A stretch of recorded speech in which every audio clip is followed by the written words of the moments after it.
राजस्थान में कौन बनने जा रहा है मुख्यमंत्री? क्या वसुंधरा राजे को ले डूबेगा उनका शक्ति प्रदर्शन? क्या बाबा बालकनाथ के हाथ से भी निकल जाएगी बाजी?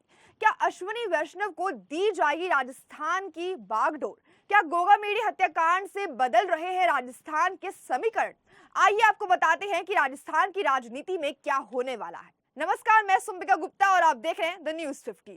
कहावत है कि दो बिल्लियों की लड़ाई में बंदर बाजी मार ले जाता है, तो क्या राजस्थान में भी ऐसा ही होने जा रहा है?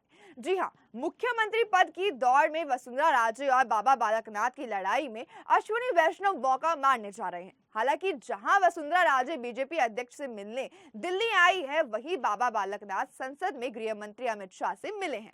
आपको बता दें कि पहले 25 और फिर बाद में 60 विधायकों के समर्थन को पीएम मोदी ने वसुंधरा राजे के शक्ति प्रदर्शन के रूप में लिया है।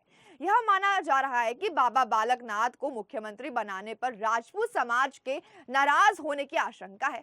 वसुंधरा राजे को मुख्यमंत्री बनाने पर जाट समाज बिदक सकता है। ऐसे में रेल मंत्री अश्विनी वैष्णव राजस्थान के सीएम पद की दौड़ में सबसे आगे निकल गए हैं। मामला बनते देख दिया कुमारी को भी मुख्यमंत्री बनाया जा सकता है। देखने की बात यह भी है कि मुख्यमंत्री पद में आरएसएस का भी बड़ा हस्तक्षेप हो सकता है। बीजेपी नेतृत्व को राजस्थान का मुख्यमंत्री जल्द से जल्द इसलिए भी बनाना है क्योंकि गोगामड़ी हत्याकांड के बाद राजस्थान की कानूनी व्यवस्था को संभालना बहुत जरूरी हो गया है।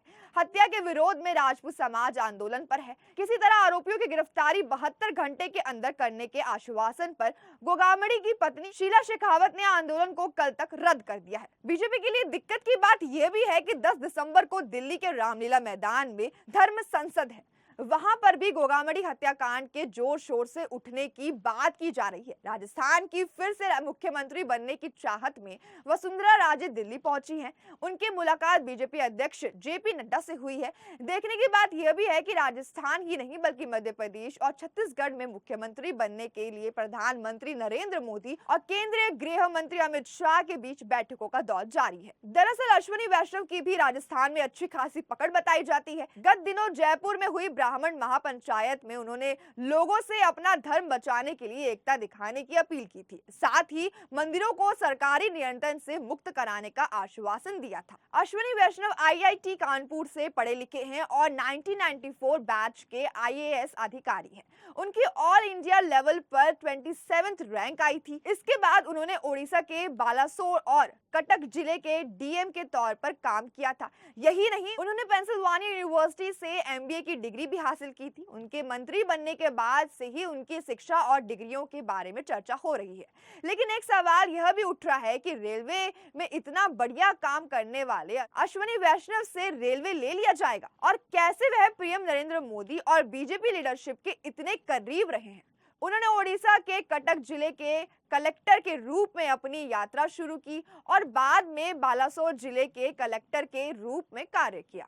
2003 में उन्हें पूर्व प्रधानमंत्री अटल बिहारी वाजपेयी के कार्यालय में उप सचिव के रूप में नियुक्ति किया गया था। 2004 में भारतीय जनता पार्टी यानी बीजेपी के आम चुनाव हारने के बाद वैष्णव ने उनका योगदान इंफ्रास्ट्रक्चर के क्षेत्र में भी बढ़ा।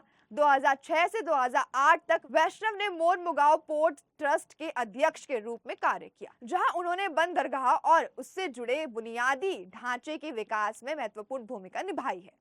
जून 2019 में अश्विनी वैष्णव ने भारतीय जनता पार्टी में शामिल होकर राजनीति में कदम रखा। जनसेवा के प्रति अपनी प्रतिबद्धता का प्रदर्शन करते हुए उन्होंने तेजी से पार्टी के भीतर जिम्मेदारियां संभाली। भाजपा में शामिल होने के कुछ समय बाद वैष्णव को अधीन संविधान और याचिकाओं की समिति के साथ साथ विज्ञान और पर्यावरण और वन समिति के सदस्य के रूप में नियुक्ति किया गया। इन नियुक्तियों के इन क्षेत्रों में उनकी विशेषता और नीति निर्माण में योगदान के लिए उनके समर्पण को प्रदर्शित किया। 8 जुलाई 2021 को वैष्णव ने अपने राजनीतिक जीवन में एक महत्वपूर्ण उपलब्धि हासिल की क्योंकि उन्होंने रेल मंत्री, इकोनॉमिक्स और सूचना प्रौद्योगिकी मंत्री और संचार मंत्री के रूप में शपथ ली। केंद्रीय मंत्रिमंडल में इस पदोन्नति ने उनकी क्षमताओं और सरकार द्वारा उनमें रखे गए भरोसे को रेखांकित किया। अश्विनी वैष्णव का जन्म 18 जुलाई 1970 को जोधपुर राजस्थान में हुआ था। उन्होंने अपनी स्कूली शिक्षा जोधपुर के सेंट एंथोनी स्कूल और महेश स्कूल से पूरी की। एक मजबूत शैक्षणिक झुकाव के साथ वैष्णव ने प्रतिष्ठित संस्थानों में अपनी उच्च शिक्षा प्राप्त की। उन्होंने जोधपुर में एमबीएम इंजीनियरिंग कॉलेज, जय नारायण व्यास विश्वविद्यालय से इंजीनियरिंग में स्नातक की डिग्री हासिल की। अपनी असाधारण बुद्धि का प्रदर्शन करते हुए उन्होंने भारतीय प्रौद्योगिकी संस्था कानपुर उत्तर प्रदेश से मास्टर ऑफ टेक्नोलॉजी पूरा किया। तो आज की हमारी इस खबर में बस इतना ही। इस पर आपकी क्या राय है हमें कमेंट सेक्शन में जरूर बताएं। साथ ही देखते रहिए द न्यूज़ 15। वीडियो को लाइक, चैनल को सब्सक्राइब करना बिल्कुल ना भूलें।